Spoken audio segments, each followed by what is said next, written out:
Monsieur Eddy Kombego est le président du CDP et candidat à la présidentielle. Bienvenue sur ce plateau. Bonjour à vous. Bonjour. Alors, président, on sait, avant le CDP avait un candidat naturel qui s'appelle Blaise Compaoré. Maintenant, il est obligé de passer par des primaires au sein du parti. Selon vous, le CDP avance ou il recule? Je constate d'abord que c'est une évolution normale. Lorsqu'une démocratie se renforce dans un parti ou dans un pays, il n'y a plus lieu de dégager de personnes naturelles. Ce que vous appelez des personnes naturelles peut friser un peu l'autocratie, où une personne s'impose, comme il se passe également dans les autres partis. Mais je pense que les événements des 30 et 31 octobre se sont déroulés. Et lorsque j'ai quitté la prison, j'ai demandé qu'il y ait un diagnostic sérieux des causes de ces événements et comment tirer une leçon pour que nous reconstruisions un CDP fort et conquérant. Nous avons remarqué qu'il y avait également un déficit de démocratie. Pas seulement au CDP, mais également dans les autres partis. Et avec les autres camarades, nous avons décidé de donner une bonne pique de démocratie dans notre parti. De faire en sorte que tout militant puisse s'exprimer et faire valoir ses ambitions. Et c'est ainsi qu'au 7e congrès ordinaire qui s'est tenu le 18, nous sommes passés par la recherche du consensus s'il y avait plusieurs candidats. Et s'il n'y a pas de candidats, les candidats, on ne retrouve pas le consensus, on passe au vote. C'est ainsi que j'ai été voté.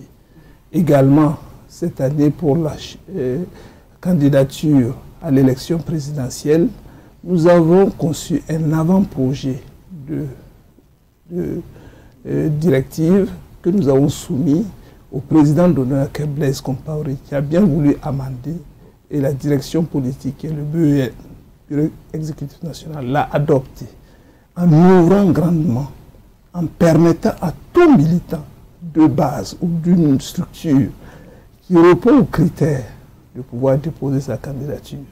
Et à l'issue desquels nous avons eu 3 candidats et vous avez suivi le reste. Vous l'avez dit, hein, vous avez été voté et c'est au sein d'un collège électoral. Dites-nous, Président, comment ce collège a été formé? Il faut d'abord remarquer que c'est la première fois au Burkina et en Afrique qu'un candidat, on fasse des primaires pour élire un candidat à la candidature de l'élection présidentielle. Et c'est le CDP qui a l'honneur de le faire. Nous pensons que dans les années à venir, les autres partis également vont s'y adapter parce que nous voulons construire une démocratie non seulement au Burkina, mais dans toute l'Afrique. La question que vous posez, mais qui est un peu difficile à répondre, d'autant plus que j'étais candidat, donc j'étais dehors. Le collège m'a appelé et a entendu un peu mon programme en 10-15 minutes. Vous ne savez pas comment il a été formé, ce collège? Ah si, le collège a été formé par l'ensemble des membres du Haut Conseil, des membres du BEN, du Bureau exécutif national, et des 45 SG des sections provinciales. Voilà. Et donc, voilà comment le collège a été formé. Le président du collège est Bernard Naberé, l'un de nos aînés du Haut Conseil, assisté d'un vice-président qui est le président de la commission chargée des grandes consultations électorales, qui est Sawadgo Boubacar, et 2 scrutateurs, la plus jeune femme du Bureau exécutif national et le plus jeune homme du Bureau exécutif national. Est-ce que, Président, vous n'avez pas influencé le collège quand on sait que vos soutiens comme Mélégué Traoré et Boyensan Arsène y étaient? Est-ce que l'argent n'a pas circulé? L'argent? Non, ce sont plutôt des idées qui ont beaucoup circulé pour montrer que Eddy Kombego a la meilleure vision pour amener le CDP à gagner les élections le 22 novembre prochain. Alors, dans les dossiers des candidatures, il y avait un engagement à soutenir le candidat gagnant. Mais pourquoi, après son échec, Mamadi Kwanda rejette votre élection? Je ne suis pas au courant que Mamadi Kwanda rejette mon élection. On l'a interviewé et il a eu à dire que le président Blaise Compaoré va annuler l'élection. Est-ce que c'est possible? Ça n'engage que le camarade Mamadi Kwanda. Je ne l'ai pas entendu dire ça. Mais si le camarade Mamadi Kwanda a des reproches à faire à Edi Komboigo ou au collège, effectivement, c'est son droit le plus absolu de faire recours au président d'honneur, parce que nous l'avons voulu ainsi. Et le dernier alinéa de notre directive dit qu'en cas de contestation, toutes les contestations sont recueillies auprès du président d'honneur. Parce que nous souhaitons résoudre nos problèmes à l'interne. Donc c'est possible que Blaise Compaoré rejette votre candidature? Oui, c'est possible. Il a le droit de le faire parce que nous lui avons donné ses attributions. Mais comme vous le savez, dans la conception de la directive, dans le projet de directive, nous l'avons soumis plutôt, puisque c'est le projet de directive, au président d'honneur qui a bien voulu formuler des observations qui ont été prises en compte. Ensuite, ce projet de directive a été adopté à l'unanimité dans le camarade Kwanda Mamadi, au siège du CDP. Il a été publié, des délais ont été donnés et nous avons respecté strictement les clauses et les contenus de la directive. Et c'est à l'issue de cela que le choix a été fait. Le recours au président Compaoré est possible, mais le président Compaoré se référera certainement à la directive pour donner son avis. Et sans plus rien vous cacher, j'ai déjà reçu un coup de fil de félicitations du président Blaise Compaoré. Donc vous êtes son candidat? Je suis le candidat du CDP. Alors pour toujours parler de Mamadi Kwanda, président, il a dit que le collège de proposition n'avait pas le droit de rejeter son dossier pour pièces manquantes. Il pouvait tout simplement lui permettre de compléter son dossier après l'élection, puisqu'on sait qu'il n'allait pas fuir. Et surtout qu'il a payé jusqu'à 2 millions de francs CFA. Ça, c'est... Je ne suis pas un membre du collège, je suis candidat. Vous posez une question à un candidat, un compétiteur. Cette question pourrait être répondue par la direction du collège, qui doit être, mais pas au candidat. Vous êtes le président du CDP? Oui, le président du CDP a participé, et lui-même a participé à concevoir cette directive. Et donc, il y a des conditionnalités pour être candidat. Conditionnalité, il y a un certain nombre de documents qui doivent être. Et si les documents ne sont pas complets, force revient à la direction du collège d'interpeller le candidat pour compléter. Vous savez que c'est depuis mars. Et je pense que les documents, quand vous déposez le dossier, pour ce qui me concerne, on vous fait un document, un quitus qui montre les documents qui manquent. Si vous avez tous les documents, c'est validé. Donc depuis mars, le 20 mars, le 18 mars à aujourd'hui, des démarches ont été faites pour recueillir les pièces manquantes, les pièces n'étant pas reçues. Et il appartient au collège, qui est autonome, de décider s'il valide ou pas la candidature. Et si le contentieux persiste, est-ce que vous pensez que vous pourrez battre campagne avec Mamadi Kwanda, bien sûr, si le contentieux persiste avec Je souhaite que tous les militants me rejoignent. Et c'était la condition pour dire, nous approfondissons une démocratie, il faut éviter les contestations inutiles. S'il y a un gagnant, il faudrait que ceux qui n'ont pas eu la chance d'être retenus accompagnent celui qui a gagné. Et c'est de cette manière que nous donnons un meilleur visage du CDP, un parti sérieux, un parti capable de redonner confiance à l'ensemble des Burkinabés pour aller conquérir la magistrature suprême. Parce qu'il s'agit de leur avenir. Et nous devons nous mettre à la hauteur que nous pouvons gérer. Et le CDP est l'un des seuls partis qui peut sortir le pays de sa situation actuelle. Est-ce que vous pensez que c'est possible que vous soyez encore amené à exclure Mamadi Kwanda du CDP? Le CDP a des statuts et règlements intérieurs. Si vous êtes militant du CDP, vous êtes obligé de respecter ces statuts et règlements intérieurs qui préconisent la discipline absolue. S'il n'y a pas de discipline absolue, la direction peut, après avis de la commission contrôle et vérification, prendre des sanctions. Président, parlons à présent de l'autre candidat, Yaya Zoungrana, qui, après sa défaite, a décidé de vous accompagner, de vous soutenir. Est-ce que vous êtes sûr de son soutien? Puisqu'il l'a dit, puisque nous avons signé un document qui dit que, en cas de victoire, celui qui n'a pas été élu doit soutenir celui qui a été élu. Le camarade Yaya Zoungrana a donné un discours sur place où il a appelé à me soutenir. Il s'est engagé à me soutenir. Il m'a même décidé de me reverser ses idées, ses documents. Vous avez vu qu'après les élections, je suis allé vers lui et le lendemain à son bureau pour le féliciter encore et puis récupérer les documents et les idées et les conseils qu'on aille ensemble. Il m'a retourné l'ascenseur parce qu'il est revenu. Les jeunes également étaient partis pour le saluer, pour le remercier. Il est revenu avec les jeunes à mon bureau hier et nous nous sommes parlé. Et je pense que nous allons dans le bon sens. Je lui ai confié des missions de travailler pour que ceux qui étaient avec lui puissent rentrer dans les rangs et que le CDP constitue un seul parti, un parti uni, un parti fort, avec les ambitions d'aller conquérir l'élection présidentielle le 22 novembre. Maintenant, il y a qu'on adhère à un parti librement.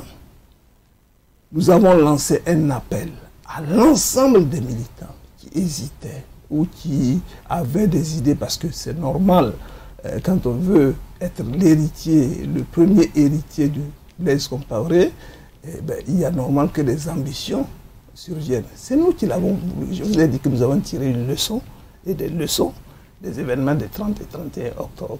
C'est dans ce cadre-là que nous avons lancé un appel à l'ensemble des militants de se réunir autour de ma candidature pour que nous puissions aller. Ceux qui ont même quitté le CDP, qui sont dans des partis où ils pensaient trouver la solution et qui se sont rendus compte que ces partis n'apportent aucune solution. Ces partis qui ont même conquis le pouvoir sont devenus le problème et le vrai problème du développement du Burkina Faso, sinon les problèmes. Alors, Président, certaines personnes, et Yaya Zoungrana lui-même, disent que son programme était mieux préparé que le vôtre. Est-ce que vous avez manqué du temps pour préparer le résumé de votre programme le samedi? Tout à fait normal. Avant les élections, chacun pense que son programme est le mieux préparé. Mais il appartient au collège d'évaluer les programmes et de porter son choix individuellement par scrutin secret. Il n'y a pas eu de contrainte. Et apparemment, le collège, dans une majorité forte, a porté son choix sur ma personne et sur mon programme. Alors, dites-nous, quelles sont les grandes lignes de votre programme? Voyez-vous, on aurait pu s'étaler là-dessus, mais le programme que j'ai souhaité, je vais vous demander des excuses, parce qu'on ne pourra pas s'étaler là-dessus, mais parce que le programme que le candidat Edi Komboigo a proposé est un programme personnel. Les statuts et règlements intérieurs préconisent qu'après le choix du candidat, son programme soit reversé à la direction pour être enrichi, ou critiqué, amélioré. Et ensuite, ce sera le programme du candidat à l'élection du CDP à l'élection présidentielle. Et tout le monde se serait approprié de ce programme. Si j'anticipe, je peux dire des choses qui peuvent ne pas être retenues. Mais sachez que ce qui tient au CDP, c'est travailler à la réconciliation nationale dans un premier temps. Parce que c'est une vraie insuffisance que le régime a voulu gérer dans la haine, dans la division. Et tous les problèmes que nous connaissons, il n'y a pas d'unité, de cohésion sociale pour aller comme un seul homme et redévelopper notre pays. C'est pourquoi nous mettons la réconciliation nationale au cœur de notre dispositif de programme. Réconciliation nationale qui parle de justice également, de vérité, de réconciliation. Ensuite, nous parlons de la sécurité.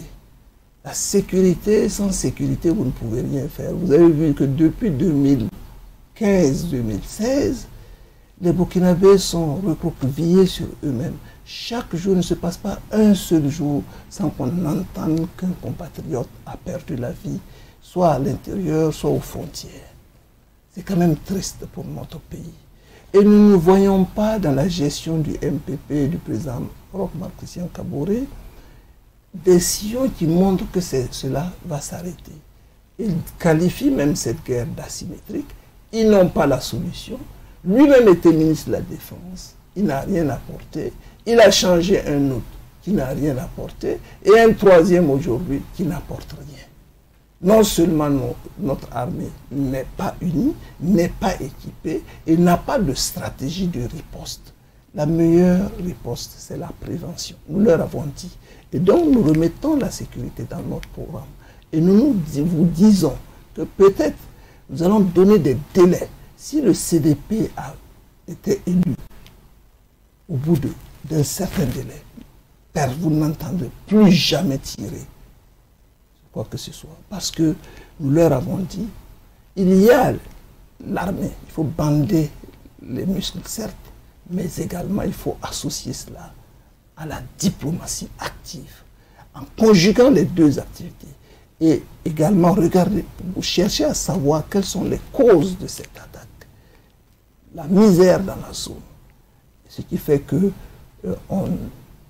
les terroristes sont en train de recruter nos propres compatriotes pour nous attaquer.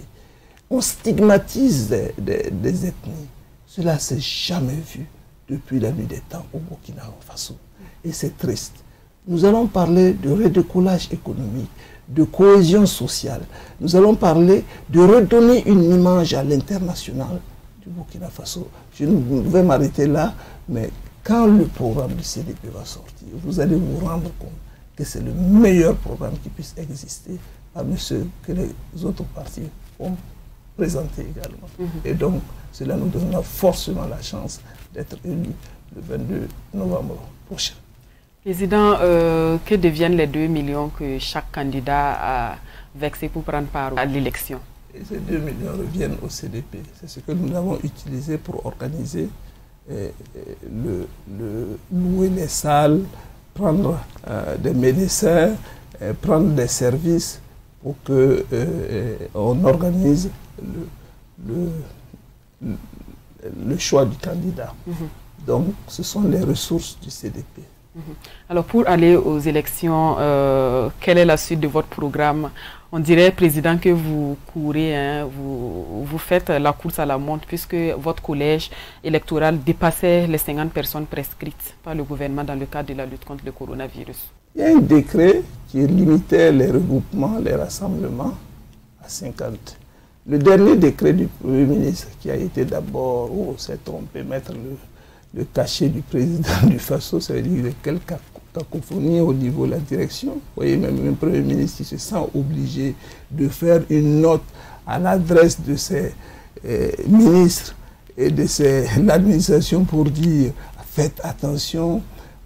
On dirait pas qu'il y a des juristes dans ce gouvernement. Je mets une parenthèse. Or, vous avez le ministre de la Justice, Bagoro, juriste, le ministre de la Culture, un juriste, le ministre de la Fonction publique, un juriste, le secrétaire général du président ou le directeur du cabinet du président, un juriste. Il y a tellement de juristes, le ministre de la Fonction publique, un juriste. Bon, voyez-vous, on dirait que ce gouvernement ne se concerte même pas et tout tombe. Mais pour revenir à la question, le dernier décret du Premier ministre abroge l'ancien décret qui limitait pour ce qui concerne les regroupements politiques. Il s'agit de regroupements, ce qui est interdit dans le nouveau, Ce sont les regroupements lors des mariages, des activités festives, mariage, baptême, où parfois les gens sont tellement contents et ils se rentrent dedans. Mais un parti aussi organisé comme le CDP, vous avez vu la salle, elle contenait près de plus de 1000 personnes pour réunir 155 personnes. Voyez-vous, et donc l'espacement était bien fait. Et nous avons pris un service médical qui avait pour objectif de vérifier si nous respectons toutes les consignes. Et ça a été fait. Il nous a déposé un rapport hier soir. 0 cas détecté, 0 température au-delà de 36 degrés. Et ça s'est bien passé. Il nous a certifié que notre réunion respectait les consignes et les mesures du gouvernement. Et puis en plus de cela, nous avons loué la salle dans un établissement public, qui est le CIAO. Si le décret interdisait des réunions de plus de 150 personnes, je pense que le directeur général du CIAO nous aurait dit, M. Komboigo, nous avons bien précisé que nous allons réunir environ plus de 200 personnes. Voyez-vous, donc nous sommes conscients. Et ce n'est pas nous, notre parti, qui va aller poser des actes contraires aux dispositions ou aux mesures de l'État pour aggraver la contamination. Tout au contraire, nous appelons l'ensemble de nos militants et l'ensemble du peuple burkinabé à respecter strictement les mesures barrières que préconise l'État burkinabé. Mais vous pouvez également savoir que les marchés ont été ouverts. Il y a 2000 personnes qui s'y retrouvent. Les mosquées ont été ouvertes également. Les églises, les temples. C'est là où il y a le plus de regroupements. Mais nous leur demandons de garder les 3 mesures essentielles. C'est-à-dire, d'abord, laver régulièrement les mains, porter un masque ou cache-nez et garder la distanciation d'au moins 1 mètre comme vous le faites avec moi. Sinon, on va vous demander pourquoi vous me recevez sans masque. J'avais porté mon masque, vous avez demandé à ce que je lève le masque parce que nous sommes à une distance d'1 mètre. C'est ce qu'on demande. Mais lorsqu'on est ensemble, c'est également éternuer ou tousser entre le coude, cracher dans des mouchoirs à usage unique et puis rechercher une poubelle pour que nous puissions ensemble rompre la chaîne de contamination. Merci, Président, pour le rappel. Alors, quelle est la suite de votre programme pour aller aux élections? Mais je vous ai dit, Madame, vous êtes très pressée. Vous aurez la loisiveté de venir apprécier le programme du CDP. Quand il sera enrichi, la direction du CDP va d'abord s'en approprier. Nous allons organiser un séminaire et même des conférences de presse sur des thématiques relevant de notre programme pour que vous compreniez que c'est le CDP qui est le meilleur parti et préparé à reconquérir le pouvoir en 2020. Nous avons appris, Président, que Blaise Compaoré est au Koweït. Dans quel délai il va réagir? Je ne suis pas au courant qu'il soit au Koweït, mais je sais qu'il n'est plus à Abidjan. Quand la situation va s'apaiser, quand les confinements vont se relever, quand les vols vont reprendre, je suis sûr, et pour rassurer qu'il est en bonne santé, il regagnera la Côte d'Ivoire. Et votre investiture, quand est-ce qu'elle va intervenir? Tout cela relève de la situation. Pour ce qui concerne le CDP, comme nous l'avons si bien dit, le rapport issu du choix, issu de la réunion de dimanche, sera soumis au président Blaise Compaoré, qui va certainement valider, parce que c'est lui qui valide le candidat. Nous l'avons voulu ainsi. Pensons qu'il a une grande expérience, une expérience certaine, et ce serait vraiment maladroit pour des intellectuels avisés comme nous de ne pas s'en inspirer. Donc nous l'avons mis au cœur de notre système. Une fois qu'il va valider, nous allons nous réunir à la faveur du déconfinement et de l'apaisement de la maladie. Nous vous tiendrons informés de la date et votre chaîne sera même invitée. Et qui va financer votre campagne, Président? Le CDP. Merci, Président. Je rappelle, Madame, Monsieur, que Monsieur Eddy Kwambeogo était notre invité. Il est le président du CDP et candidat à la présidentielle. Monsieur Kwambeogo, je vous raccompagne avec une transition.